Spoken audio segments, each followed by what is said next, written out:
দেশবাসীকে প্রথমে অভিনন্দন জানাই। এটা সমগ্র দেশের অর্জন, 18 কোটি মানুষের অর্জন। 18 কোটি মানুষ চেয়েছে বলেই আবাল বৃদ্ধ বনিতা শিশু ছাত্ররা তো অগ্রভাগে ছিলই, রাজনৈতিক নেতৃবৃন্দ সকলকে আমি অভিনন্দন জানাতে চাই প্রথমেই। এবং এটা অবশ্যই একটি ঈদের আনন্দের মতো, এবং সকলকে অভিনন্দন এবং ঈদ মোবারক। আমি এটাই বলতে চাই, আমরা গত 18টি বছর যাবৎ দুর্বিষহ জীবনযাপন করেছি, অমানবিক জীবনযাপন করেছি। কারাগারে, আমাদের বাড়ি ঘরে হামলা হয়েছে, আমরা কারান্তরীণ থেকেছি, আমরা গুমের শিকার হয়েছি, হত্যার শিকার হয়েছি, আমাদের অঙ্গহানি হয়েছে, আমাদের সম্পদহানি হয়েছে, আমাদের বাড়ি ঘর জায়গা জমি সব দখল হয়ে গিয়েছে, লুটপাটের শিকার হয়েছি। আমরা দিনের পর দিন, রাতের পর রাত, বছরের পর বছর খেতে খামারে বনে আমরা রাত্রি যাপন করেছি, চরে নদীর চরে রাত্রি যাপন করেছি। তো আমরা চাই না, আমি ব্যক্তিগতভাবে এটা বলতে পারি, আমরা চাই না এইরকম প্রতিশোধ স্পৃহা আমাদের মধ্যে থাক।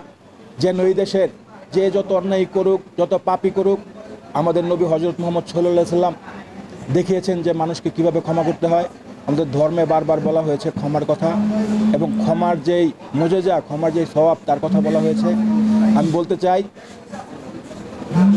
তাদেরকে, সেটা আমরা যেই দুর্বিষহ জীবন পার করেছি, তাদেরকে সেই অভিজ্ঞতার মধ্য দিয়ে আমি যাক, এটা আমি ব্যক্তিগতভাবে চাই না।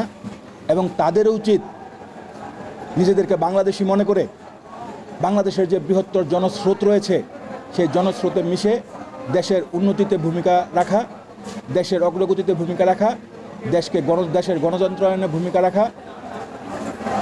এটা আমি চাই যে সকলে যেন হাত মিলিয়ে এই বাংলাদেশটিকে আবার নতুনভাবে গড়ে তোলে। এই বাংলাদেশটিকে নিয়ে যেন আমাদের ভবিষ্যৎ প্রজন্ম গর্ব করতে পারে যে আমরা বাংলাদেশের নাগরিক, আমরা বাংলাদেশি। সারা বিশ্বের মধ্যে এই খুনি হাসিনার মতো এমন একটি স্বৈরাচার ছিল বিরল।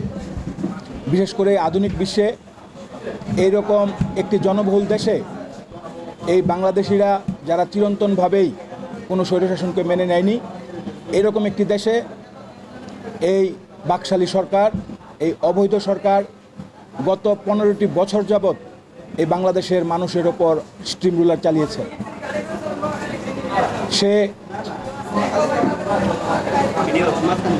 বিডিআরে আর্মি অফিসারদের যেভাবে গণহত্যা করেছে, সে সাগর রুনিকে হত্যা করেছে, সে হেফাজতের ওপর স্টিম রুলার চালিয়েছে, আলেম ওলামাদের ওপর স্টিম রুলার চালিয়েছে।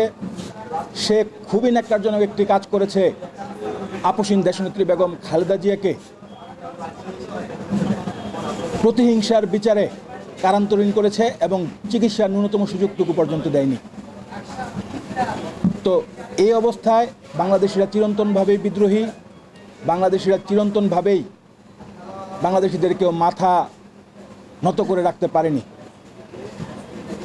এই পরিণামই তার ভাগ্যে ছিল। এবং এই যে 15টি বছর যাবৎ মানুষের মতামতকে, মানুষের ভোটাধিকারকে, মানুষের অর্থনৈতিক অবস্থাকে, মানুষকে তার দলীয় বাহিনী দিয়ে নির্যাতন করে এবং রাষ্ট্রীয় বাহিনী দিয়ে নির্যাতন করে যেভাবে পিষ্ট করে রাখা হয়েছিল, এটা তারই সেই ক্ষোভেরই বহিঃপ্রকাশ। এবং এই শেষ পর্যন্ত সে বাংলাদেশের মানুষের উপর গণহত্যা চালিয়েছে। কোনো বাংলাদেশি তার জাতিগত ভাইদের উপর এভাবে গণহত্যা চালাতে পারে, এটা ইতিহাসে বিরল। এবং এটা সারা বিশ্বের গণতন্ত্রকামী মানুষের জন্য একটি আশাব্যঞ্জক ঘটনা, একটি উৎসাহের ঘটনা, যে মানুষ গণতন্ত্রের জন্য যেখানেই যারা সংগ্রাম করছে, তারা তাদের সংগ্রাম যদি চালিয়ে যায়, ইনশাল্লাহ তারা অসফলকাম হবে। এই আন্দোলনে এই বাংলাদেশকে এই রাহুগ্রাস মুক্ত করতে যারা অকাতরে জীবন বিলিয়ে দিয়েছেন, আমি তাদের প্রতি আমার অন্তরের অন্তঃস্থল থেকে সর্বোচ্চ শ্রদ্ধা জানাই। তাদের পরিবার শুধু জানে যে তারা কি হারিয়েছেন। তাদের পরিবারের এই শোক তারা জীবনে কখনো ভুলতে পারবেন কি না, কখনো হয়তো ভুলতে পারবেন না। তো তাদের পরিবারের প্রতি আমি সহানুভূতি জানাই, এবং এই পরিবারগুলি যেন তাদের সন্তানদের, তাদের ভাইয়ের, তাদের বোনের, তাদের ছেলের, তাদের মেয়ের যে আত্মত্যাগ, সে আত্মত্যাগের ফলে যে অর্জন, সে অর্জনের গর্বিত অংশীদার যেন তারা হয়, সেটা আমি কামনা করি। এবং এই পরিবারগুলি যেন কোনো দিক দিয়ে তাদের সন্তানের অভাব যতটুকু আমরা মোচন করতে পারি, আমরা তাদের সেই সন্তানের অভাব তো আর মোচন করা যাবে না, আমরা বাদ বাকি সকল কিছু আমরা মোচন করতে ইনশাল্লাহ আমাদের সর্বোচ্চ চেষ্টা করবো আল্লাহ ভরসা।